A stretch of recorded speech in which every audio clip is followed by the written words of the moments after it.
Pour commencer, j'ai précisé que cette vidéo s'adresse à des personnes qui pratiquent des sports de résistance. La résistance, ça peut être des poids comme la musculation, ou ça peut être votre corps comme par exemple si vous faites de l'escalade. Donc c'est des sports qui ont besoin de muscles pour bouger et qui favorisent eux aussi la construction du muscle. Par exemple, vous êtes basketteur, vous avez besoin de moins de protéines dans votre journée que si vous pratiquez la musculation. Et si vous êtes sédentaire, alors vous avez encore moins besoin de protéines, simplement car vous n'utilisez pas vos muscles et du coup vous n'avez pas besoin à chaque fois de les nourrir autant. Pour la population générale donc sédentaire, la recommandation internationale est de 0,8 kg par poids de corps de protéines. Si vous faites du coup 100 kg, ça revient à manger 80 g de protéines dans la journée. Si vous mangez 3 repas par jour avec 3 sources de protéines en tout, alors vous avez largement vos 80 g de protéines pour vos 100 kg. La question qu'on va se poser, c'est combien une personne qui pratique la musculation a besoin de protéines, à quel moment de la journée manger ces protéines, est-ce qu'une protéine végétale est aussi bonne qualité qu'une protéine animale, et combien de protéines vous pouvez absorber par repas. Normalement, en 2023, tout le monde est à peu près au courant que la réponse va être entre 1,6 g de protéines par kilo de poids de corps et 2 g de protéines par kilo de poids de corps. Donc si vous faites 100 kg, entre 160 g de protéines et 200 g de protéines par jour. La première question que je me suis posée, c'est quoi la différence entre quelqu'un qui mange 1,6, 1,8 et 2 ? Est-ce qu'il y a déjà vraiment une différence ? Est-ce qu'on a noté dans des études une différence de quelqu'un qui prenait plus de muscle parce qu'il prenait 2 g par kilo de poids de corps de protéines au lieu de 1,6. Donc rechercher différentes études sur le sujet, je suis remonté même jusqu'à 1988, jusqu'à nos jours. Et j'avoue que j'étais surpris parce que je suis un fervent défendeur de un haut taux de protéines dans votre diète quand vous êtes sportif. Et en fin de compte, je n'ai pas trouvé une seule étude qui justifie de manger plus de 1,6, 1,8 g de protéines par kilo de poids de corps. Aucune étude n'a montré que 2 g était plus efficace que 1,6, 1,8. Aucune. En fait, même de nombreuses études estiment que la limite haute, c'est 1,6 g de protéines par kilo de poids de corps. 1,6, 1,8, ça dépend des études, mais on sait qu'au-dessus, ça n'a aucun intérêt pour une personne lambda de manger plus de protéines que cela. Si on résume à peu près tout ce que j'ai lu, on pourrait faire un graphique comme celui-ci. Et d'ailleurs, on voit qu'entre 1,6 et 1,8, après ça stagne, vous ne prenez pas plus de muscle parce que vous mangez 2 g de protéines par kilo de poids de corps au lieu de 1,8. La limite c'était entre 1,6 et 1,8, alors je pense que pour être prudent, je préférais dire 1,8 dans cette vidéo et je resterai d'ailleurs sur 1,8. Donc 180 g de protéines si vous pesez 100 kg. Alors vous allez peut-être dire oui mais moi je suis plus un débutant, j'ai besoin de plus de protéines pour progresser parce que je suis confirmé, mes progrès sont plus lents.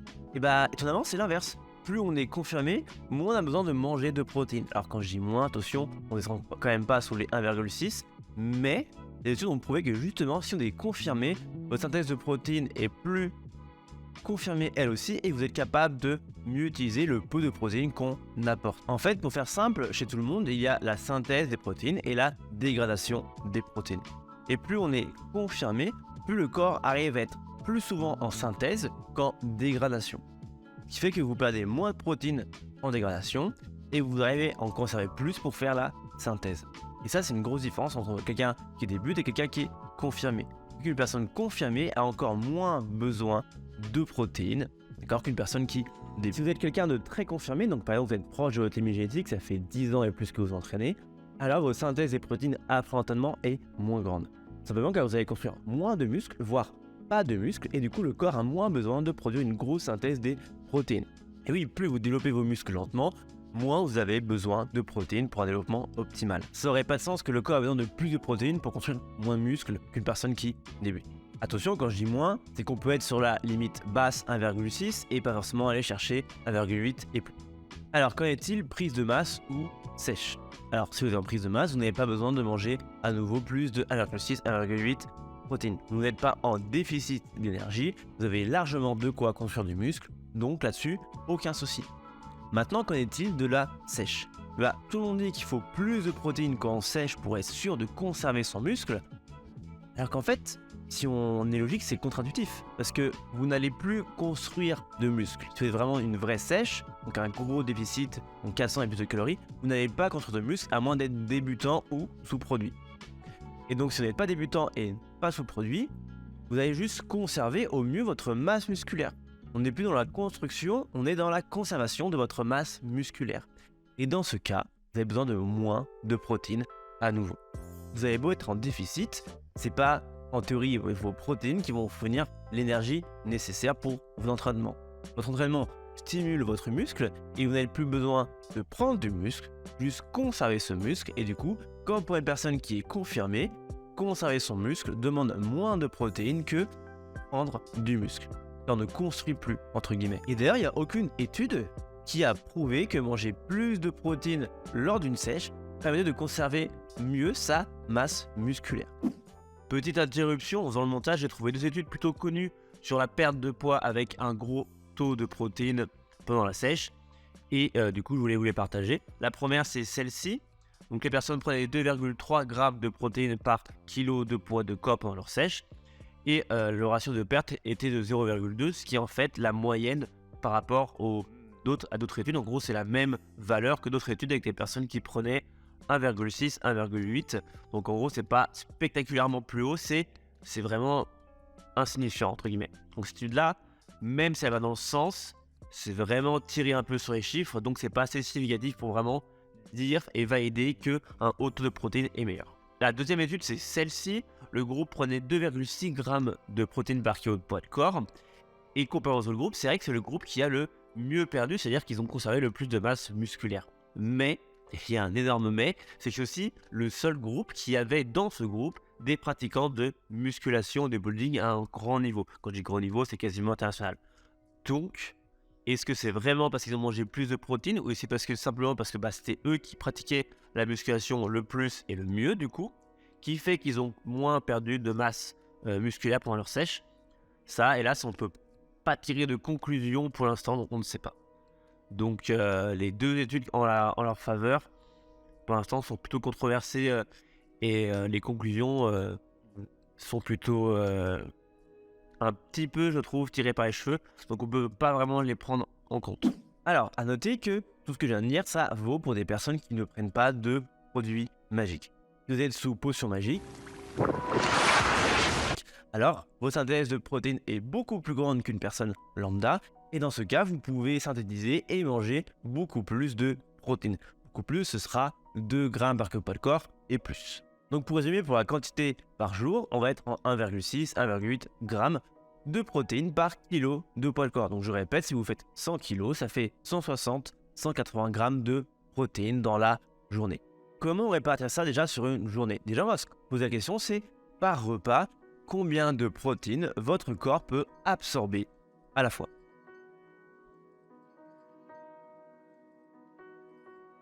Et bien la réponse, c'est tout.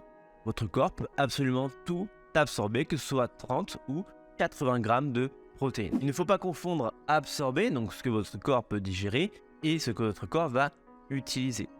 Votre corps peut digérer toutes les protéines et absorber toutes les protéines que vous allez manger.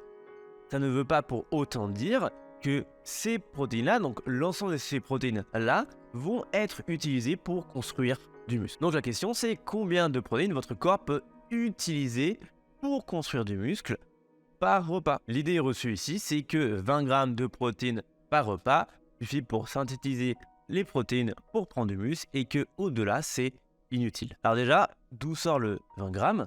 Et surtout, est-ce que le 20 grammes pour une personne de 70 kg, c'est la même chose que pour une personne qui pèse 100 kg? Une première étude nous montre que après un entraînement full body, donc tout le corps avait une meilleure synthèse des protéines en absorbant 40 grammes de protéines que 20 grammes de protéines. Et c'est pas la seule étude. Et d'autres études ont trouvé la même chose pour 70 grammes contre 20 grammes. On est quand même sur une très grosse dose de protéines. Attention, je n'ai pas dit que les 70 grammes ou les 40 grammes étaient totalement utilisés pour la synthèse des protéines pour votre muscle. Je dis que la synthèse des protéines était plus importante avec 70 grammes qu'avec 20 grammes. Alors, on ne sait pas vraiment actuellement quelle est la limite haute sur ce que vous pouvez utiliser de protéines pour construire du muscle. On sait qu'au-dessus de 20 grammes, la synthèse des protéines est meilleure, mais on ne sait pas quelle est cette limite haute. Est-ce que c'est 100 grammes, 90 grammes? Est-ce que ça dépend énormément du poids de corps et de la masse musculaire de la personne? ou non, ça actuellement on n'a pas encore la réponse. Ce qui est sûr par contre, c'est que votre total journalier de protéines est beaucoup plus important que votre total de protéines par repas. Du moment que vous avez assez de protéines dans la journée, que cela soit fait avec 70 grammes par repas ou 20 grammes par repas, ça n'a pas une réelle importance.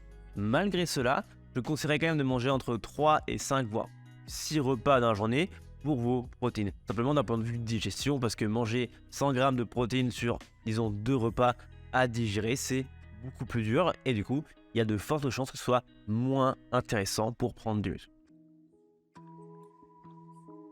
La qualité des protéines ici se réfère à l'aminogramme. Une protéine est constituée de 20 acides aminés qu'on retrouve dans la viande, les protéines en poudre, etc. Parmi ces 20, il y en a 9 qui sont essentiels, ce qu'on appelle les EAA. C'est des acides aminés que votre corps ne peut pas fabriquer, il faut donc les apporter grâce à votre alimentation.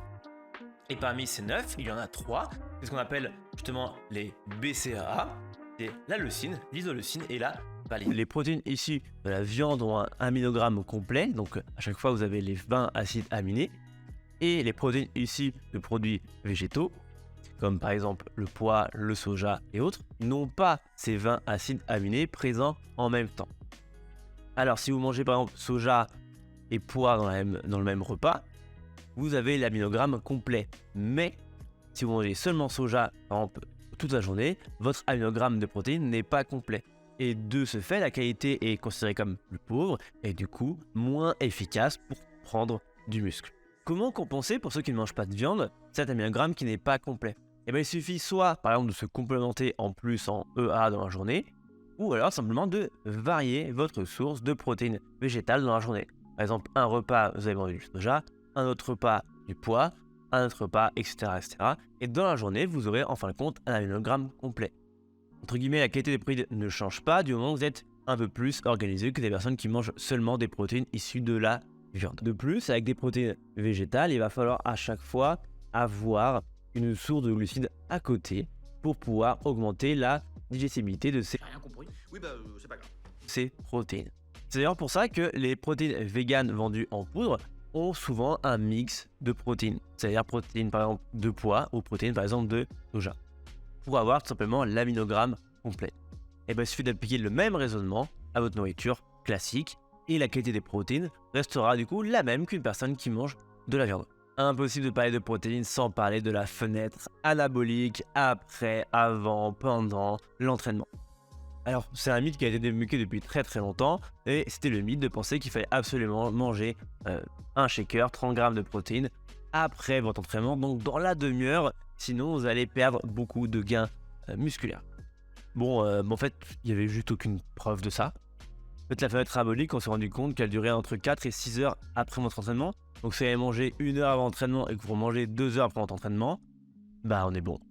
Donc là-dessus, pas à peine de vous casser la tête. N'y pensez même pas. On pourrait quand même un petit peu complexifier en disant que par exemple une personne qui fait le ramadan et s'entraîne le soir, donc n'a pas mangé toute la journée, donc qui est jeûne depuis plus de 8 heures, si elle s'entraîne, là il semble quand même important d'avoir un repas conséquent avec des protéines après leur entraînement. Mais si tout le long de la journée vous avez mangé normalement, pas besoin vraiment de se précipiter sur une source de protéines et ou de glucides après votre entraînement, ce n'est pas du moins justifié. Oui mais Vlad, manger beaucoup de protéines, ça va épuiser les reins, c'est un scandale ce que tu nous proposes de manger autant de protéines, c'est mauvais pour la santé. C'est honteux! Alors les reins sont des organes formidables parce que ça élimine l'excès de minéraux et de liquides dans votre sang pour ensuite produire de l'urine. Et du coup, beaucoup de personnes pensent que manger beaucoup de protéines va épuiser les reins plus rapidement, conduisant ensuite à une insuffisance rénale. Alors voici les 3 principaux facteurs d'insuffisance rénale: diabète, hypertension et surcharge pondérale. Les protéines, c'est même pas 4e. En fait, c'est nulle part, parce qu'en fait, ça n'a pas été prouvé à nouveau. Aucune personne n'a développé une insuffisance rénale à cause des protéines si les reins de ces personnes étaient déjà en bonne santé. S'il y avait déjà une insuffisance qui existait là mais qu'on n'avait pas détectée, alors les protéines ne sont pas forcément la cause, c'était déjà là sous-jacent. Mais aucune étude n'a réussi à prouver que manger 3 grammes de protéines par kilo de poids de corps sur plus d'1 an par exemple provoquait une insuffisance rénale. c'est tout simplement faux. Donc si vous n'avez aucun problème rénaux, vous pouvez manger énormément de protéines, vous n'avez pas de soucis. Si vous avez déjà des problèmes rénaux sous-jacents, alors dans ce cas, non, vous ne pouvez pas manger une diète trop riche en protéines. Mais ce n'est pas parce qu'une personne qui a des problèmes aux reins ne veut pas manger beaucoup de protéines que les protéines vont provoquer des problèmes aux reins pour une personne qui a déjà des reins sains. Et si ça peut encore vous rassurer, d'après la Société internationale de nutrition du sport, il n'y a aucune preuve qui indique qu'une diète riche en protéines provoque une insuffisance rénale ou quelconque dommage aux reins si vous avez déjà des reins sains. Ok, donc pour résumer dans cette vidéo, manger entre 1,6 et 1,8 g de protéines par poids de corps, distribué sur 3 à 5, 6 repas dans la journée. Pas la peine de se prendre la tête avec la qualité des protéines si vous mangez des protéines issues de la viande. Variez vos sources de protéines dans la journée si vous mangez des protéines issues de produits végétaux. Et le timing des protéines n'est pas le plus important, donc après ou avant l'entraînement, du moment que ces 3 premiers points sont appliqués dans votre journée. Si cette vidéo vous a plu, n'hésitez pas à faire un petit commentaire, un petit like, à vous abonner, partager. Vous connaissez les beaux, on est quand même en 2023. Et moi, je vous remercie d'être resté jusqu'au bout, ça me fait très plaisir et j'espère vous avoir appris quelque chose ou alors simplement confirmer déjà ce que vous pensez. Je suis quand même assez au courant qu'en 2023, il n'y a pas eu de révélation importante sur les protéines en musculation. Et du coup, moi, je vous dis à plus la team.